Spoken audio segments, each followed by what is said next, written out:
ओम शांति। एक कदम तीरू पुरुषार्थ की ओर आगे बढ़ाते हुए आज की मुरली से हमने सोमान लिया है, मैं निरंतर सहज योगी आत्मा हूँ। अर्थात सबसे पहले योग हमारे लिए सहज हो, निरंतर हो। उसके लिए आज की मुरली में बाबा ने हमें विशेष यही अटेंशन दिलवाया है कि हमें देह के भान से न्यारा रहना है और जितना हो सकता है देही अभिमानी होकर रहना है। जब देह भान से न्यारा रहेंगे तो हम बाबा की याद में सहज रह सकेंगे और योग हमारे लिए निरंतर होगा। हम आज की मुरली से धारण करेंगे, हमें देही अभिमानी बनना है और देह अभिमान को तोड़ना है। बाबा वैसे तो रोज की मुरलियों में ही हमें भिन्न भिन्न प्रकार से ये शिक्षा देते हैं कि हमें कैसे देही अभिमानी बनना है। हम ये कहें कि हमारा इस पढ़ाई का पहला लेसन और अंत का लेसन एक ही है, स्वयं को आत्मा समझना अर्थात देही अभिमानी बनना। परंतु आज के महावाक्यों में बाबा ने देह अभिमान को तोड़ने के लिए कई युक्तियां हमें बताई। जैसे बाबा ने आज कहा 108 चत्ती वाला कपड़ा पहनो। इस शरीर के लिए बाबा ने कहा ये शरीर पुराना है, अब इसे छोड़ करके नया फर्स्ट क्लास शरीर लेना है। जैसे बाबा ने आज हमें सर्प का भी उदाहरण दिया, तो ऐसे आज भिन्न भिन्न तरीके से हमें यही धारणा करनी है कि पूरा दिन देह अभिमान से परे रहे, देही अभिमानी अवस्था को हमें धारण करना है।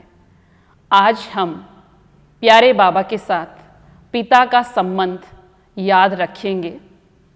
वैसे तो सर्व संबंधों में सबसे पहला संबंध हमारा उनके साथ पिता का ही है, लेकिन आज विशेष रूप से हमें उन्हें पिता के रूप में याद करना है। उसके साथ में ही ये भी याद रखना है कि वो पिता बेहद का बाप इस सृष्टि पर किस लिए आया है। बेहद की दुनिया को बदलने के लिए आया है, इस दुनिया को पावन बनाने के लिए आया है, हमें बेहद का वर्षा देने के लिए आया है। और वह पिता हमारे लिए ही सारी मेहनत कर रहा है, जो हमें पढ़ाई पढ़ा रहा है। इस पढ़ाई के आधार से ही हम सत्युगी राज्य भाग्य प्राप्त करते हैं। तो आज सारा दिन भर उस पिता से प्राप्त हुई प्राप्तियों को भी हमें याद करना है और उसके बहुत मीठे प्यारे इस संबंध में हमें पूरा दिन भर रहना है। इसके बाद आज हमें नशे की पॉइंट लेनी है, अब घर जाना है। आज बाबा ने हमें ये स्मृति दिलाई है कि अब हमें घर जाना है। जैसे मान लीजिए कोई बच्चा काफ़ी समय से घर से दूर है और अब उसको ये भी भूल गया कि मेरा घर कौन सा है और मुझे कब जाना है, और एकदम से उसको आकर स्मृति दिला दी जाए कि अब घर जाना है और घर की भी याद, घर की भी स्मृति उसको पूरी तरीके से आ जाए, तो उसको कितना नशा, कितनी खुशी रहेगी। आज पूरा दिन हमें भी इसी नशे में रहना है। बाबा ने आज हमें कहा है कि तुम्हें मैं लेने के लिए आया हूँ, अर्थात बाबा हम फरिश्तों को इस दुनिया से लेकर के जाएगा। बाबा ने आज हमें ये भी कहा कि यह दुनिया छीछी हो गई, अर्थात हमारे रहने के लायक नहीं है। तो बाबा आज हमें लेने के लिए आया है, हमें घर जाना है। इसी उमंग उत्साह और इसी नशे में आज पूरा दिन हमें रहना है। आज की मुरली से चेकिंग की पॉइंट हमें लेनी है। आज हमें पूरा दिन चेक करना है हम अति इंद्रिय सुख में कितना रहे। वैसे तो अतीन्द्रिय सुख संगम युग पर हर बात में बाबा ने हमें दिया है, लेकिन आज बाबा ने हमें सत्युग की बहुत ही सुंदर बातें सुनाई है कि हमारी दुनिया, देवी दुनिया कितनी श्रेष्ठ थी, जो भगवान ने हमारे लिए बनाई।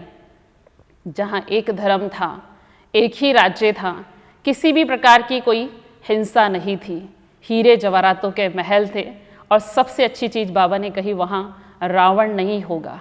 इसके साथ ही बाबा ने आज अतीन्द्रिय सुख की स्मृति दिलाते हुए हमें भारत के बारे में भी कहा, भारत जैसा ऊंच कोई भी देश नहीं था।